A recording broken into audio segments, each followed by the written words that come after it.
Les joies de l'improvisation. Petite gorgée de café. En passant, je tourne avec des Panasonic, mais ça ne veut pas dire que je suis sponsoré par Panasonic. Par exemple, ça ne veut pas dire que j'aimerais pas ça. Hein, Panasonic? Call me. Salut tout le monde, rebonjour si vous êtes des habitués. Sinon, je vous souhaite la bienvenue. Mon nom est Jonathan Laporte, je suis vidéaste, tech lover, coffee lover, gear junkie.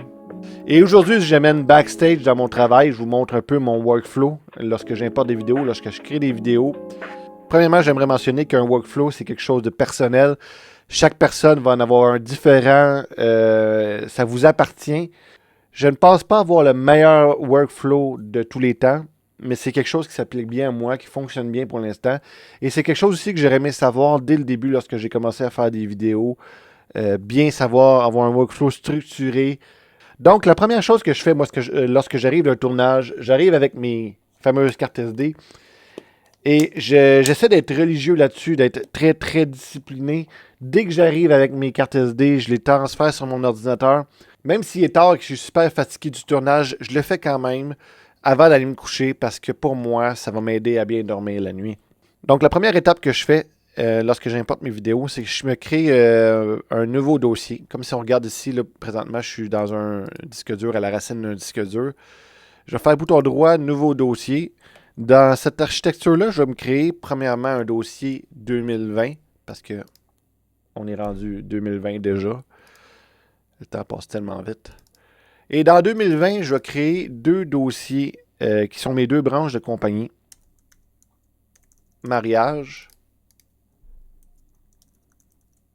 corporative. On va en ajouter une autre.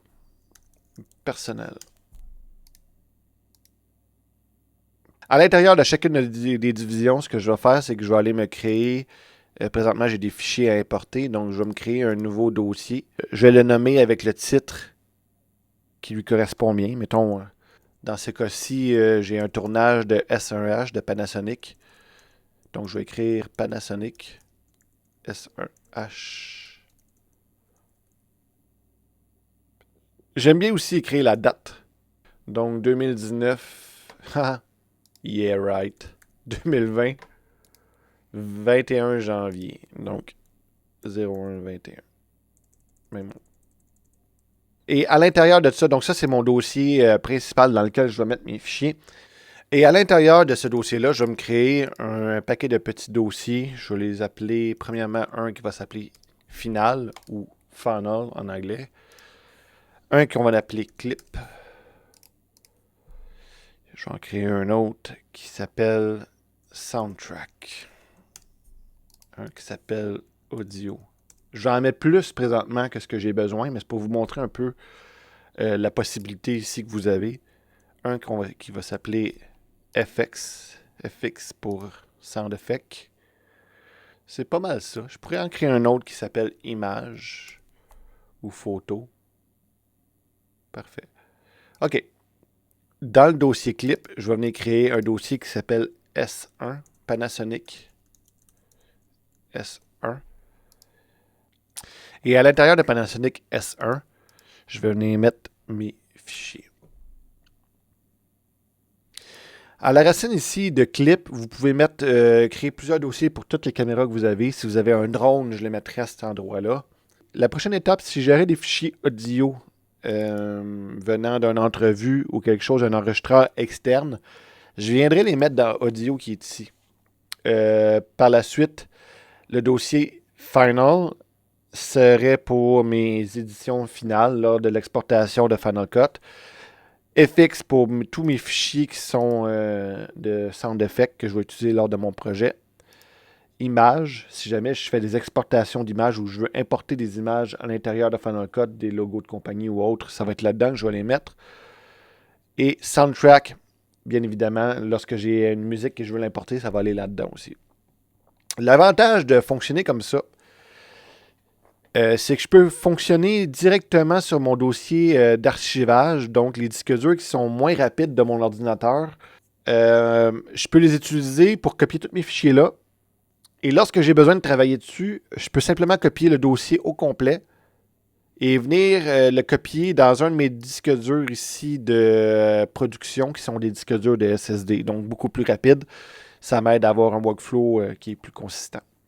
Aussi, lorsque j'utilise cette manière de fonctionner-là, ces disques durs d'archivage, comme par exemple ici, c'est Media 1, Media 2, Media 3, Media 4, qui sont 4 disques durs d'archivage. Ces disques durs-là sont automatiquement sauvegardés sur Internet. J'utilise 2 systèmes de sauvegarde. Le premier, c'est Backblaze, qui est 5 $ par mois. Je vais mettre un lien aussi en description pour ceux, si jamais ça vous tente d'aller jeter un œil. Environ 5 $ par mois, illimité pour un ordinateur. C'est carrément un no-brainer pour tous ceux qui font des vidéos, des photos et qui gèrent des médias qui sont importants, dont vous ne voulez pas perdre. C'est vraiment un système qui est très bien fait et qui fonctionne super bien. Et le deuxième, parce que je veux une certaine redondance, j'utilise Google Sync à travers mon compte de business Stamina Vidéo qui me permet d'avoir illimité d'emplacement présentement. Je ne sais pas si c'est toujours valide par contre. Si vous pouvez toujours avoir cette option-là d'avoir illimité.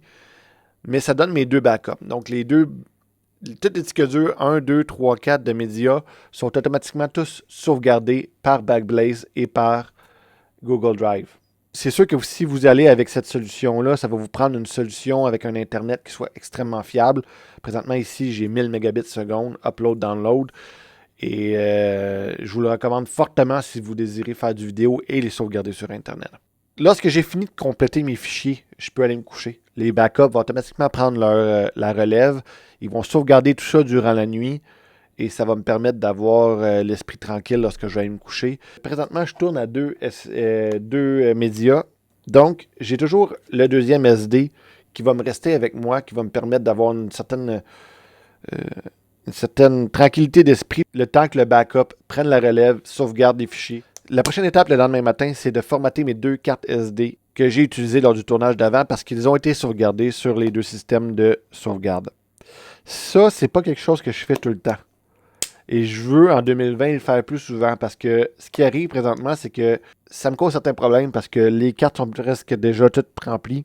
Et là, je me ramasse avec, en plein milieu d'un tournage, peut-être important, du style d'un mariage ou d'un événement que tu ne peux pas reprendre une deuxième fois. Et la carte est carrément remplie. Donc, ça m'est déjà arrivé. Ma femme, elle sait de quoi je parle. Je ne veux pas que ça se reproduise dans le futur. Donc, je vais essayer le lendemain d'ajouter à mon workflow, de formater mes cartes SD. Comme ça, ils vont être prêtes et fraîches pour le prochain tournage. La prochaine étape, c'est d'aller dans Final Cut et de créer une nouvelle bibliothèque. Donc, on va dans un fichier, nouveau, bibliothèque, dans Final Cut. Et on va dans notre dossier qu'on a créé au départ, celui que j'ai créé 2020, corporative, Panasonic. Je vais me créer un autre dossier aussi que j'ai oublié tout à l'heure. C'est le dossier projet.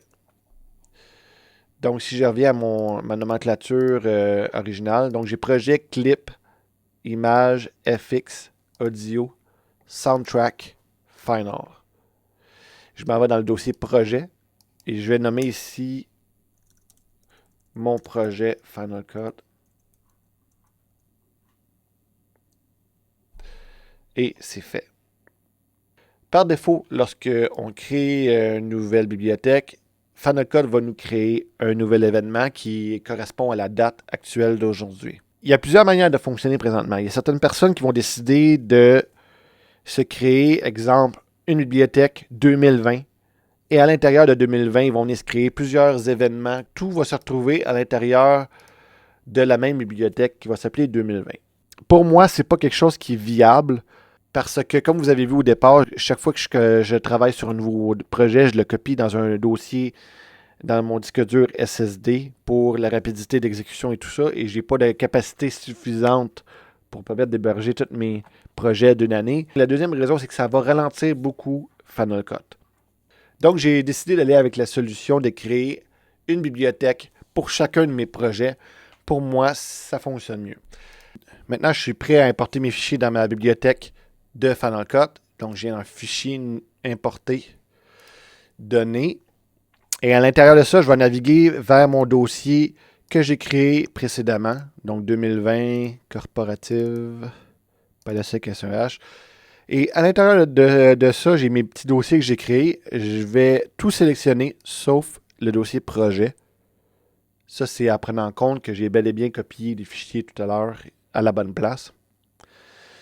Je vais laisser la case à cocher conserver les fichiers à leur place parce que de mon côté, je veux qu'ils restent à leur place. Je veux pouvoir les gérer si jamais je veux les supprimer. C'est plus simple s'ils ne sont pas incorporés dans la bibliothèque. Puis je ne veux pas non plus qu'il y ait de doublons. Parce que si on garde les fichiers dans un dossier clip, puis qu'on dit conserver, copier dans la bibliothèque, bien ce qui va arriver, c'est qu'il va copier un doublon à l'intérieur de la bibliothèque de Final Cut.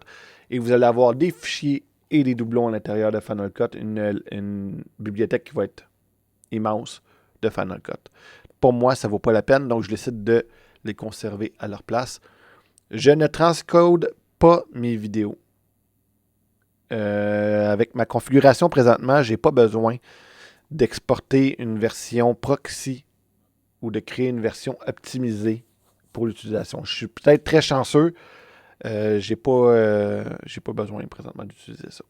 Si jamais vous auriez un gros projet à gérer et que vous voulez les diviser en journées ou vous voulez les diviser en types de tournage, bien vous pouvez toujours aller dans créer un événement dans et renommer la journée. Mettons un tournage numéro 1. Puis importer dans cet événement-là. Moi, présentement, je n'ai pas besoin. Je vais le laisser aller dans la bibliothèque, plutôt l'événement standard qui a été créé dans Final Cut. Et je vais faire importer. Si vous avez tourné tous vos clips en 24 frames secondes, vous n'avez pas bien le choix. Vous devez vous créer un projet en 24 frames secondes ou 23.98, tout dépendant. En général, c'est 23.98. Pour la résolution, ça va dépendre de votre résolution principale. Je tourne mes fichiers en 4K et 6K. Je vais donc utiliser soit du 1080p ou du 4K en tant que livraison. Moi, dans mon cas ici, je vais utiliser 1080p 23.97 parce que j'aime toujours avoir la flexibilité de pouvoir zoomer dans mes fichiers finaux. Dans mon projet, donc je le nomme, je vais dire tournage S1H. Et à l'intérieur, je peux spécifier l'événement. Je vais le laisser comme il est là. Je vais le laisser, comme j'ai dit, à 1080p 23.98p. Voilà, c'est créé. Ma prochaine étape, c'est de passer à travers mes clips et de voir quel clip je veux ajouter. Avant, j'allais dans chacun des clips, je sélectionnais l'emplacement, je pesais I sur mon clavier, j'allais à la fin de l'emplacement, je pesais O pour out, in point, out point, et je le mettais dans favori en pesant sur F. Donc, ce que ça faisait, c'est que ça venait les apporter dans ma collection intelligente sous favori. Ça venait les apporter dans tout ça. J'ai trouvé que ça me ralentissait beaucoup, surtout lorsque j'ai juste une vidéo à sortir sur un sujet. J'ai pas trouvé ça super pratique. Donc, ce que je fais maintenant, je viens directement dans le clip, comme ça, scroller à travers, et je vais dire, ah oui, ça, ce plan-là ici, c'est vraiment celui-là que je recherche. Donc, je vais venir faire in, out, et je pèse sur le bouton E pour l'ajouter directement à mon timeline à la suite de mes fichiers.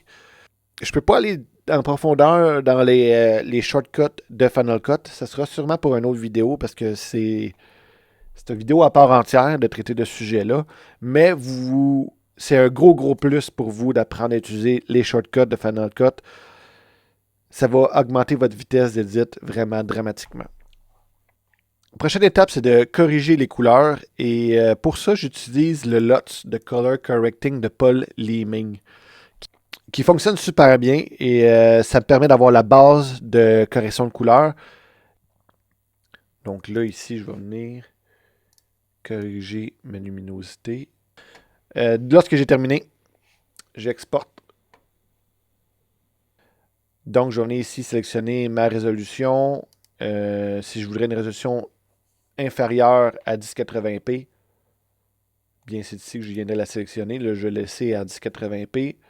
Ce que j'utilise comme format d'exportation, c'est le format ordinateur, codage le plus rapide, et ça me permet d'avoir un fichier MP4 de qualité Il y a des gens qui vont dire qu'ils ne jurent que par l'utilisation de fichiers master, vidéo et audio, mais ça crée un fichier qui est exponentiellement grand, puis qui n'a pas d'utilité pour moi de mon côté. Donc, j'utilise le format ordinateur sous publication qui pour moi est amplement.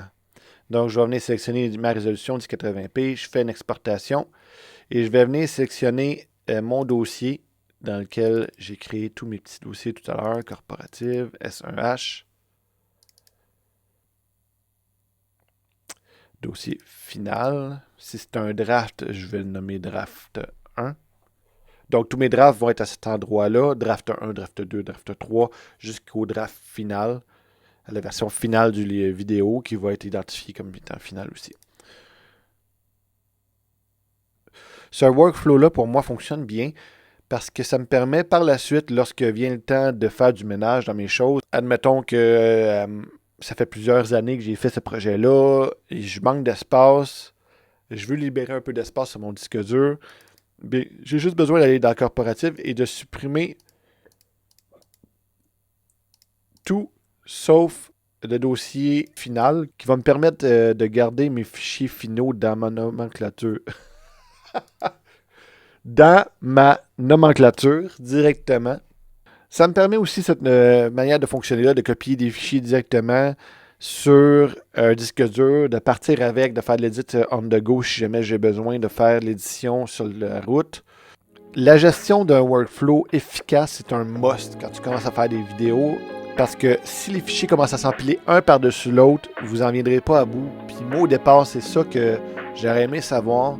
J'aurais aimé avoir un workflow efficace dès que j'ai commencé à faire des vidéos, et c'était pas le cas. Donc, je me suis ramassé avec des fichiers un peu éparpillés un peu partout. Différentes nomenclatures, différents noms, différentes structures de fichiers.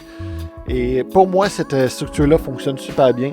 J'espère que vous avez apprécié la vidéo d'aujourd'hui, qui vous amène un peu backstage avec moi lors de l'édition d'une vidéo, mon workflow et comment j'utilise mon architecture de fichiers.